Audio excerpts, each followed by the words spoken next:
insanity. I haven't done a grappling video in a while, so let's go ahead and do one so I can show off my new rash guard. I got a new rash guard from Off Your Back. A couple of friends of mine in Massachusetts. They make custom rash guards. They made one with Grappling with Insanity. And the company's called Off Your Back. I'll put a link in the description. You can do whatever size order, 1, 5, 10, whatever you want. The more you do, the more of a discount you get. So anyways, this is my new rash guard. I like it. It's looser on the arms. Sometimes these rash guards are really tight on the arms. This one fits looser on the arms. It's looser on the waist. Sometimes they're real tight and they suck up at your waist. Maybe you like them a little bit looser, but again, it's a custom rash guard. Subliminal, Grappling with Insanity on the chest here, our logo, our logo on the back. So what I'm going to do is I'm going to show you is just an Omoplata from guard. So we'll just get in position.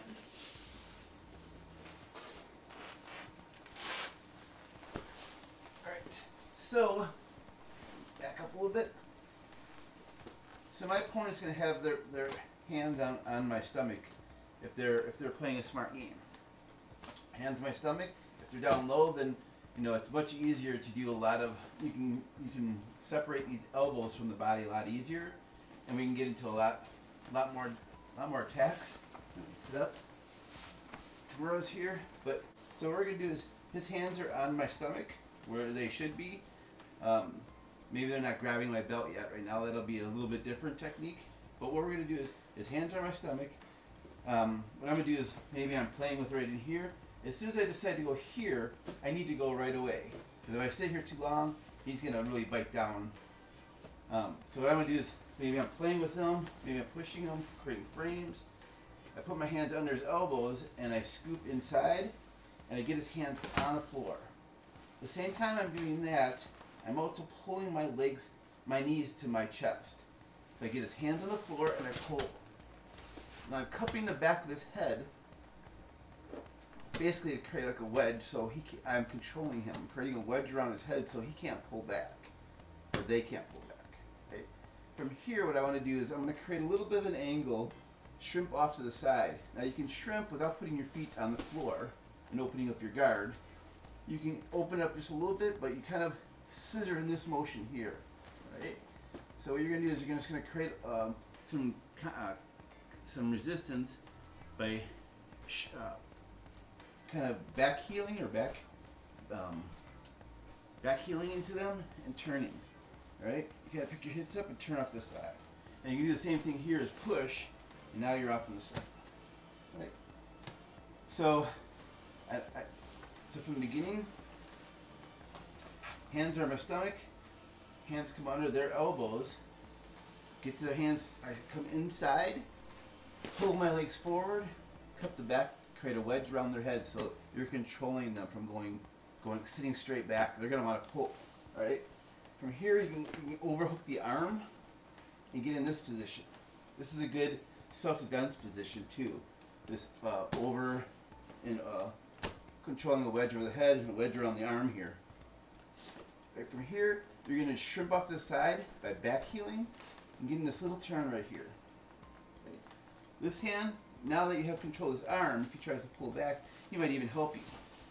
You create a frame on the side of his head, and if you're flexible, and I'm kind of questionable right now, you can do is take your leg and just kind of throw this up right in here right now and pull that in front. If you need a little help like I do, I put my right foot on his heel, on his hip, and I'm going to push. Which is going to allow me to put this right in front of his head. I'm going to be crunching it like this, but I'm going to put my head down so you can see. All right? Once my foot is in front of his face, I'm going to close this wedge off by creating like a figure 4. Now what I need to do is be concerned about my opponent rolling, because they're going to try to roll out of this. This is usually the first move they're going to do, or they're going to try to step, into me to get their arm straight or lay flat. So what I want to prevent is them doing a forward roll. Okay? So I'm going to take my left hand and control the leg. Right? From here, I'm going to bring my feet out to the side. Now here you don't have to continue to lock them, but you do have to keep this arm in your left pocket. Right? You can't let him get his arm over the other side for the omoplata. Right? So you're kind of keeping this arm aside. You can control his arm right like this, pulling his elbow down or controlling his forearm. Now from right here is you're going to reach over the side and control his left hip.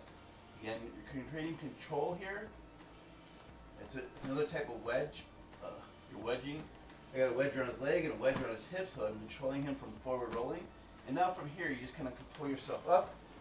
Left arm goes over his shoulder, and now I get in this 90-90 position, right? If you're doing stretches or as a Z stretch, and from here you reach over the shoulder, and you lift your hips up, and it becomes pressure on your shoulder. So let's do that from a different angle.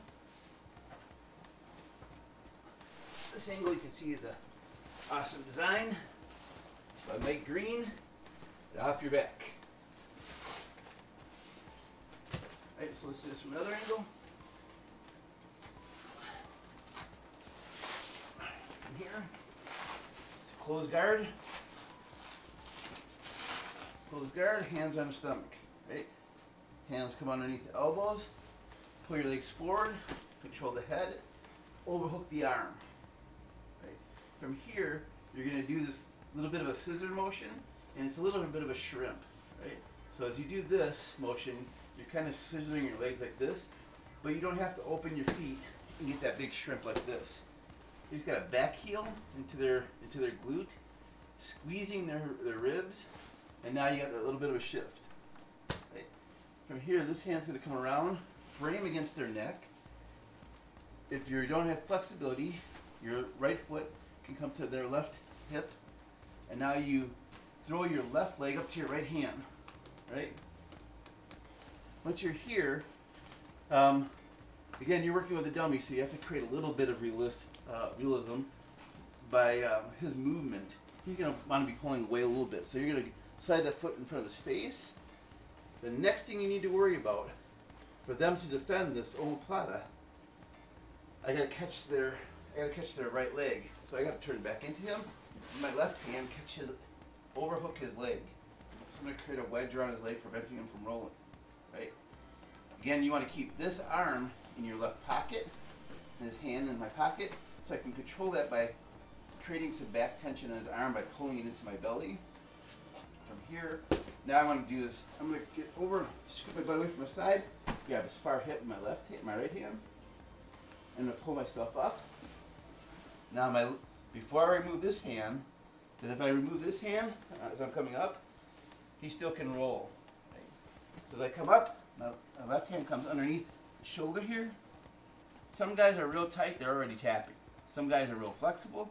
So what I'm going to do is get into a 90-90 stretch, grab his far shoulder, and then I'm going to lift my hips off the ground, creating almost like a kimura.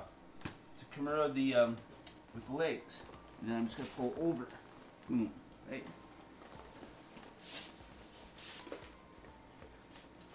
One more time, different angle. Now you get to see darkness's best features. Again, this is darkness. And if you're a Paul Simon and Garfunkel fan, it's Hello Darkness, my old friend. Alright, so close guard. Close guard. Hands on my belly. My hands come underneath the elbows. They go inside. Shoot up. Put their hands on the ground. Right? From here, my right hand goes to the back of his head. My left hand overhooks his arm. I create a scissor motion. Shrimp off a little bit. And then I'll put my right arm against the side of his neck. Frame. Right? As I'm framing, I'm pinching with my legs so he's not jumping out and jumping over my leg, because he's still got his free left arm to push down on my knee. So another useful thing would be to get it here. That way you really push up on his tricep and his arm becomes a little more challenge. Right? You can use this to push off. Right? Frame on the hip, throw your left foot to your right hand and pull it in front of his face. Now you create a closed circuit wedge by doing like a figure 4. My left hand wants to turn in and grab his leg because his movement wants to roll. I reach over, grab his hip, I come up, switch, grab the far shoulder, hold the hips off the ground, Omoplata.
Alright, that's going to do it for us today with the technique.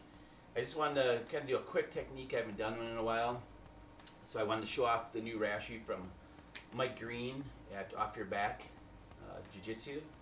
He does custom rash guards, custom rig gis. He's got non-traditional colors, so if you're looking for, if you just got your purple belt, we know how all purple belts are. They got to have everything purple. I know I did. So you got to have your purple belt, your custom purple belt. You got to have your custom purple gi. Whatever you want to have on the gi, he'll put some name on it. He'll put whatever you want on there. He'll do that for you. Your custom rash guard, some design. He'll put the design on. And that's pretty much it. So check him out. He'll be down in the link. Thank you very much, Mike. I just want to point out something with the bottom position. The bottom position is really unique to the martial arts for jiu-jitsu because typically the bottom position is looked at as being an inferior position in most martial arts. Most people will look at that in wrestling. They'll see a person on the bottom as they're losing. Typically the person on the bottom is in an inferior position in most people's minds, but in Brazilian Jiu-Jitsu it's very advantageous to be down on the ground. By being on the ground, you can take a tall person, you can take a stronger person, and it kind of become the same size on the bottom. Now a strong person's still going to be strong, but you can also create a lot of frames, wedges, base posture, structure, all that kind of stuff from the ground than you can from standing up. So getting a person down on the ground and being on the bottom, you just saw we were able to take one technique and matter of fact, if this person for self-defense, if they were to rush you and you got them in your closed guard and maybe they had one hand on you like this, on your stomach, on your chest, and they're going to raise up, as soon as they raise up, their balance is off. They may have base here, but now they've elongated their center of gravity. So here they have a nice, good, strong, stable base where they can generate force from, right? As they get longer, you become a little more tippy. So what happens is now as they're up in here, all I have to do is bring my legs to my chest, and now they have to post. And now we just go right in that cycle. Overhook, control the head, shrimp off to the side a little bit, leg comes over, and now we can damage this shoulder here with that Omoplata. It's just basically your Kimura, or maybe figure 4 kind of motion there. There's some of the other names are for it, but a key lock. At any rate, thank you very much. That'll do it for us today.